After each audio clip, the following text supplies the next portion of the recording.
ਯਾਰ ਸਾਲਣ ਚ ਆ ਜਿਹੜਾ ਤੂੰ ਪਾਣੀ ਬਹੁਤ ਪਾ ਲੈਣਾ, ਮੇਰਾ ਪੁੱਤ ਪਾਣੀ ਘੱਟ ਪਾਇਆ ਕਰ ਸਾਲਣ ਦੇ ਵਿੱਚ। ਕੱਲ ਵੀ ਗਾਹਕ ਇਤਰਾਜ਼ ਕਰਨ ਡਿਆ ਸੀਗਾ। ਅੱਛਾ ਕਿੰਨੀਆਂ ਰੋਟੀਆਂ ਇਹਦੀਆਂ ਹੁਣ ਕਰਨੀਆਂ? ਇਹਦੀਆਂ 50 ਰੋਟੀਆਂ ਮਿੰਟ ਮਾਰ ਕੇ ਰੋਟੀਆਂ ਲਾ ਯਾਰ, ਉਹ ਮੁੰਡੇ ਨੂੰ ਵੀ ਰੋਟੀਆਂ ਦੇਣੀਆਂ ਵਾ। ਚੱਲ ਮੇਰਾ ਪੁੱਤ ਤੂੰ ਵੀ ਬਰਤਨ ਚੱਕ ਲਾ ਪਿੱਛੋਂ, ਦੇਖੀ ਜਾਂਦਾ ਭਾਈ ਨੂੰ ਪਾਣੀ ਪੁੱਛਣ ਵਾਲੇ ਰੋਟੀ ਦਾ ਪੁੱਛ। ਹੋਰ ਨਖਰੇ ਹੀ ਕਰਦੇ ਰਹਿੰਦੇ ਇੱਥੇ ਦੁਕਾਨ ਤੇ ਆ ਕੇ, ਕੰਮ ਕਰ ਲਿਆ ਕਰੋ ਕੋਈ। ਚੱਲ ਕਰ ਪੇੜੇ ਕਰ ਯਾਰ, ਲਾਈਏ ਮਿੰਟ ਮਾਰ ਮੇਰਾ ਪੁੱਤ, ਮਿੰਟ ਮਾਰ, ਪੇੜੇ ਕਰ ਲਿਆ ਕਰੋ ਆ ਕੇ। ਜਦੋਂ ਰੋਟੀ ਖਾਣ ਬੈਠੇ ਉਹ 2-2 ਘੰਟੇ ਲਾ ਦਿੰਦੇ ਤੁਸੀਂ। ਕਿੰਨੀਆਂ ਹੋ ਗਈਆਂ ਪੁੱਤ ਤੇਰੀਆਂ ਰੋਟੀਆਂ? 48। ਚੱਲ 2 ਰਹਿ ਗਈਆਂ, 2 ਰੋਟੀਆਂ ਨੂੰ ਹੋਰ ਦੇ। ਜਿਹੜੀ ਆਈ ਮੂੰਹ ਚ ਕਹਿ ਦੇਣੀ। ਚੱਲ ਮੇਰਾ ਪੁੱਤ ਮਿੰਟ ਮਾਰ ਲਾ, ਤੇਰੀਆਂ ਹੋਈਆਂ ਨਹੀਂ 50 ਹੱਲੇ। अस्सलाम वालेकुम भाई जान। ਵਾਲੇਕੁਮ ਸਲਾਮ ਜੀ। भाई रोटियां चाहिए यार। ਇਹ ਰੋਟੀਆਂ ਲੱਭ ਜਾਂਦੀਆਂ, ਕਿੰਨੀਆਂ ਲੈਣੀਆਂ? भाई 300 रोटी मिल जूगी। 300 ਭਾਈ ਖੈਰ ਆ, ਫੌਤਗੀ ਹੋ ਗਈ।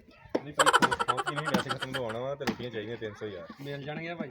300 काम हो रहा यार, मजदूर लगे हुए हैं। 300 ਮਜ਼ਦੂਰ ਐਡੇ ਕਿਤੇ ਕਿਹੜੀ ਤੂੰ ਫੈਕਟਰੀ ਖੋਲ ਲਈ ਹੈ ਭਾਈ? ਮਜ਼ਦੂਰ 300 ਰੋਟੀ ਲੈ ਕੇ ਜਾਣੀ ਖੈਰ ਆ यार मकान बना रहे हैं तो इस पास चाहिए ਭਾਈ। 300 ਰੋਟੀ ਦਾ ਮੂੰਹ ਹੁੰਦਾ यार। बंदे अगे खाने वाले बड़े आ, 50 बंदे अगे रोटियां खाने वाले यार। ਤੂੰ ਹਿਸਾਬ ਕਰ ਲਾ ਬੰਨੀਆਂ ਕਿੰਨੇ ਦੀਆਂ। 15 ਰੁਪਏ ਦੀ ਇੱਕ ਰੋਟੀ ਆ।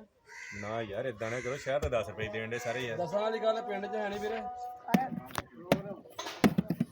ਕਿੰਨੀਆਂ ਵੀਰੇ ਕਰਨੀਆਂ? 300 ਪੂਰੀ ਕਰਨੀ ਆ। 300 पूरी करनी भाई ਮੈਂ ਕਹਿੰਦਾ ਘਟਾ ਵਧਾ ਲਾ। ਆਟਾ ਪਿਆ 300 ਰੋਟੀ ਦਾ ਆਪਣੇ ਕੋਲ। ਨਾ ਆਪਾਂ ਆਰਡਰ ਹੋਰ ਵੀ ਇੱਕ ਦੇਣਾ ਵਾ, ਕੱਲਾ ਇਹਨਾਂ ਨੂੰ ਦੇ ਕੇ ਤੇ ਮੁੜ ਕੇ ਗਾਹਕਾਂ ਹੋਰਾਂ ਨੂੰ ਨਹੀਂ ਰੋਟੀ ਦੇਣੀ, ਉਹਨਾਂ ਦਾ ਵੀ ਨਹੀਂ ਆਰਡਰ ਉਹਨਾਂ ਆ। ਸਾਈ ਫੜੀ ਹੋਈ ਆ। ਆਹੋ ਟਾਈਮ ਲੱਗ ਜਾਣਾ ਉਹ ਵਾ ਫਿਰ। ਬਰਤਨ ਚੱਕ ਲੈ ਪਿੱਛੋਂ, ਰੋਟੀ ਖਾ ਕੇ ਚਲਾ ਗਿਆ ਬੰਦਾ। ਬਰਤਨ ਚੱਕ ਲੈ, ਮਿੰਟ ਮਾਰ ਯਾਰ। ओ भाई हम 300 रोटी देने कि ਭਾਈ नहीं ਅੱਜ ਹੀ ਚਾਹੀਦੀ ਆ, ਸਵੇਰੇ ਕਰ ਲਈਏ। ਮੈਂ ਕਹਿੰਦਾ यार बंदे अज वा बैठे रोटी रहन दे देनी यार, ये केड़ी गल है? ਬੰਦਿਆਂ ਨੂੰ ਭਾਈ ਕੋਈ ਹੋਰ ਸ਼ਿਆ ਖਵਾਲਾ ਯਾਰ। ਅੱਜ ਸਾਡੇ ਕੋਲ ਆਟਾ ਕੋਈ ਨਹੀਂਗਾ। भाई आटा होर ले आओ, तो रोटी 300 ला के दियो यार। ਤਿੰਨ ਕਿੰਨੀਆਂ ਮਿਲ ਜਾਣਗੇ? 3 ਰੋਟੀਆਂ ਬਹੁਤ ਹਨ। 3 ਕ ਦੇ ਦੇ ਯਾਰ, 3 ਰੋਟੀਆਂ ਦੇ ਦੇ ਇਹਨੂੰ। ओ नहीं यार 300 करनी भाई 300। ਵੀਰੇ ਕਿਤੇ ਹੋਰ ਲਿਆ ਫਿਰ। 300 ਸਾਡੇ ਕੋਲ ਹੈ ਨਹੀਂ ਇਸ ਟਾਈਮ। दूर काली लाया भाई ਭਾਈ 1500 ਰੋਟੀ ਦੇਣੀ ਹੈ, ਕੀ ਕਰੀਏ?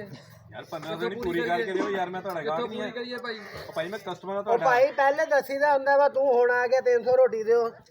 ਤੇਰੀ ਬਦਮਾਸ਼ੀ ਹੈ। ਜਦੋਂ ਜ਼ਰੂਰਤ ਪੈਣੀ ਭਾਈ ਉਦੋਂ ਹੀ ਹੋਣਾ ਯਾਰ। ਜ਼ਰੂਰਤ ਆਪਣੀ ਪੈਣੀ। ਲੜਾਈ ਆ ਵੀਰੇ। ਉਹ ਬੰਦੇ ਨੇ ਪਰਸੋਂ ਦਾ ਆਰਡਰ ਲਿਖਾਇਆ ਹੋਇਆ ਰਾਤ ਦਾ, ਉਹਨੂੰ ਅੱਜ ਦੇਣੀ ਆ। ਯਾਰ ਤੂੰ ਤੰਦੂਰ ਬੰਦ ਕਰ, ਰੋਟੀਆਂ ਨਹੀਂ ਕਾਹਦੇ ਦੇਣੀਆਂ ਵਾਸਤੇ ਬੰਦ ਬੰਦ ਹੋਣਾ ਕਰ ਲੈ। ਯਾਰ। ਐਵੇਂ ਤਾਂ ਲੜਾਈ ਹੋਊਗੀ, ਤੁਹਾਡੀ ਮਿਹਰਬਾਨੀ ਹੈ, ਇੱਜ਼ਤ ਨਾਲ ਰੋਟੀਆਂ ਦੇ ਦਿਓ। ਹੈ ਅਸੀਂ ਨਹੀਂ ਤੇ ਪੀਕੋ ਕਰਨ ਦਾ, ਤੈਨੂੰ ਵੀ ਦੇ ਦੇ ਤੇ ਮੈਨੂੰ ਵੀ ਦੇ ਦੇ। ਜਾ, ਤੇਰੀ ਮਿਹਰਬਾਨੀ ਆ, ਕਿਤੋਂ ਹੋਰ ਲੈ ਲੈ ਜਾ ਕੇ। ਪਿਆਰ ਨਾਲ ਲੈਣਾ ਉਹ ਯਾਰ ਰੋਟੀਆਂ ਦੇਣਗੇ, ਸਕੀਮਾਂ ਵੀ ਨਾਲ ਲਵਾਂਗੇ। ਲੈ ਜਾ ਆਲੂ ਪਾਏ ਯਾਰ। ਉਹ ਨਹੀਂ ਭਾਈ ਆਲੂ ਪਾਏ ਨਹੀਂ, ਸਕੀਮਾਂ ਲੈਣਾ ਹੈ। ਜੇ ਪਿਆਰ ਨਾਲ ਦਿੰਦਾ ਦੇ ਦੇ ਯਾਰ, ਪਿਆਰ ਨਾਲ ਦੇ ਦੇਣੇ। ਅੱਛਾ ਦੱਸ ਕਿੰਨੀਆਂ ਰੋਟੀਆਂ ਦੇਈਆਂ ਯਾਰ? 300 ਰੋਟੀ ਲਾਓ ਯਾਰ, ਮਿੰਟ ਮਾਰੋ ਯਾਰ। 300 ਰੋਟੀ ਲੱਗ ਗਈ, ਅੱਗੇ ਦੱਸ ਹੋਰ ਕਿੰਨੀ ਕਰ ਗਈਆਂ? 300 ਰੋਟੀ ਤੋਂ ਪਹਿਲੇ ਲਾ ਲਓ ਭਾਈ ਯਾਰ। 300 ਰੋਟੀ ਕਿੱਦਾਂ ਲੱਗੀ? ਪਹਿਲੇ ਉਹਨਾਂ ਨੂੰ ਤਾਂ ਪੂਰੀਆਂ ਕਰ ਲਈਆਂ। ਯਾਰ ਪੂਰੀ ਕਰ ਲੈਨੇ ਆ। ਤੂੰ ਤਨਖਾਹ ਲੈਣੀ, ਤੂੰ ਕਾਹਦੇ ਲਈ ਬੋਲਦਾ? ਲੈਣੀ ਹੈ, ਚੰਗੇ ਡਰਾਮਾ ਬਾਜ਼ੀ ਹੈ। ਯਾਰ ਤੁਸੀਂ ਤੂੰ ਤੇ ਆਪਣੀ ਆਪਸ ਦਿਹਾੜੀ ਵਿੱਚ ਲਿਆ ਲੜੀਆਂ। ਸਾਈਡ ਤੇ ਹੋ ਮੇਰਾ ਪੁੱਤ। ਉਹ ਤੁਹਾਡੀ ਤਾਂ ਆਪਸ ਤੋਂ ਨਹੀਂ ਕਰਨੀ ਹੈ ਨਾ, ਤੇਰੀ ਛੁੱਟੀ ਕਰਾ ਦੇਵਾਂ ਮੈਂ। ਉਹ ਤੁਹਾਡੀ ਤਾਂ ਜਾ ਤੂੰ ਲੈ ਜਿਹੜਾ ਬੰਦਾ ਨਿਆਣਾ ਲਿਆ ਜਾ ਕੇ, ਜਾ ਛੁੱਟੀ ਕਰਾ ਦੇਣੀ। ਜਾ ਲੈ ਬੰਦਾ ਜਾ ਕੇ। ਤੁਹਾਡੀ ਆਪਸ ਵਿੱਚ ਬਣਨ ਦੇ ਯਾਰ, ਸਾਨੂੰ ਰੋਟੀਆਂ ਨਹੀਂ ਤੁਸੀਂ ਯਾਰ, ਦੇਣੀਆਂ ਤੂੰ 300 ਰੋਟੀ ਲਾ ਯਾਰ। ਸਾਡਾ ਕੋਲ ਭਾਈ। ਮੁੰਡਿਆਂ ਉਹਨਾਂ ਦੇ ਪਿੱਛੇ ਆਟਾ ਕੋਲ ਜਾਣੇ ਨਹੀਂ ਰੋਟੀਆਂ ਲੱਭਣੀਆਂ। ਐਵੇਂ ਆਪਣਾ ਟਾਈਮ ਵੀ ਜ਼ਾਇਆ ਨਾ ਕਰੋ ਤੇ ਸਾਡਾ ਵੀ ਨਾ ਕਰੋ ਯਾਰ। ਉਹ ਯਾਰ ਕਿਉਂ ਭਾਈ ਯਾਰ, ਰੋਟੀਆਂ ਨਹੀਂ ਲੱਭਣੀਆਂ ਹੈਗੀਆਂ ਯਾਰ। ਯਾਰ ਹੈ ਨਹੀਂ ਰੋਟੀਆਂ ਭਾ। ਯਾਰ ਹਿੰਮਤ ਮਾਰ, ਰੋਟੀਆਂ ਲਾ ਕੇ ਦਿਓ ਯਾਰ। ਤੂੰ ਸੁੱਤਾ ਪਿਆ ਉੱਠ ਕੇ ਆ ਗਿਆ ਵੀ ਬੰਦਾ 2 ਦਿਨ ਪਹਿਲੇ ਦੱਸ ਦਿੰਦਾ ਵੀ ਮੇਰੇ ਲੇਬਰ ਲੱਗੀ ਹੈ। ਯਾਰ ਲੇਬਰ ਦਾ ਕੋਈ ਪਤਾ ਹੁੰਦਾ ਕਿੱਦਾਂ ਲੱਗਣੀ ਹੈ? ਐਡਾ ਵੱਡਾ ਬੋਰਡ ਲਾਇਆ, ਉੱਤੇ ਨੰਬਰ ਲਿਖਿਆ ਹੈ, ਬੰਦਾ ਨੰਬਰ ਤੇ ਫੋਨ ਕਰ ਲੈਂਦਾ। ਚਲੋ ਭਾਈ ਠੀਕ ਹੋ ਗਿਆ ਯਾਰ। ਅੱਛਾ ਭਾਈ ਮੇਰੀਆਂ ਰੋਟੀਆਂ ਲੱਗ ਗਈਆਂ ਕਿ ਨਹੀਂ? ਲੱਗ ਗਈਆਂ ਵੀਰੇ। ਬਸ 2 ਮਿੰਟ ਰੁਕ ਜਾ, ਤੇਰੀਆਂ ਆ ਭਾ ਦੀਆਂ ਰੋਟੀਆਂ ਲਾਉਣੀਆਂ ਹੁਣ। ਠੀਕ ਆ, ਚਲੋ ਲਾ ਦਿਓ। ਹਾਂ ਇਸ ਤੋਂ ਬਾਅਦ ਹੁਣ ਤੇਰੀਆਂ ਰੋਟੀਆਂ ਲਾ ਦੇਣੀਆਂ। ਸਾਰਿਆਂ ਨੂੰ ਮਿਲ ਜਾਣਗੀਆਂ ਵਾਰੀ ਸਰ। ਮਿਹਰਬਾਨੀ ਭਾਈ ਜਾਨ, ਤੁਸੀਂ ਜ਼ਿਆਦਾ ਨਹੀਂ ਯਾਰ ਬਣਨੇ ਉਹ ਦਾ। ਭਾਈ ਯਾਰ ਮੈਂ ਤੁਹਾਡੇ ਨਾਲ ਮਜ਼ਾਕ ਕਰਨਾ, ਮੈਨੂੰ ਤਾਂ ਰੋਟੀ ਇੱਕ ਚਾਹੀਦੀ ਯਾਰ। ਕਾਹਦਾ ਮਜ਼ਾਕ ਕਰਨ ਡਿਆ? ਇਹ ਚੰਗਾ ਮੈਂ ਤਾਂ ਰੇਟ ਪੁੱਛਣ ਆਇਆ ਸੀ, ਮੈਂ ਕਿਹਾ ਚਲੋ ਬਾਅਦ ਚ ਦੇਖਦੇ ਕੀ ਹਿਸਾਬ ਦਾ ਬਣਦਾ ਯਾਰ। ਤੇ ਉਹ 300 ਰੋਟੀ ਵਾਲੀ ਗੱਲ ਕਿੱਧਰ ਗਈ? ਭਾਈ 300 ਚਾਹੀਦੀ, ਰੋਟੀ ਇੱਕ ਚਾਹੀਦੀ ਯਾਰ ਤੁਹਾਡੀ। ਉਹ ਯਾਰ ਤੂੰ ਕਮਾਲ ਬੰਦਾ ਵੇਖ ਤੇਰੇ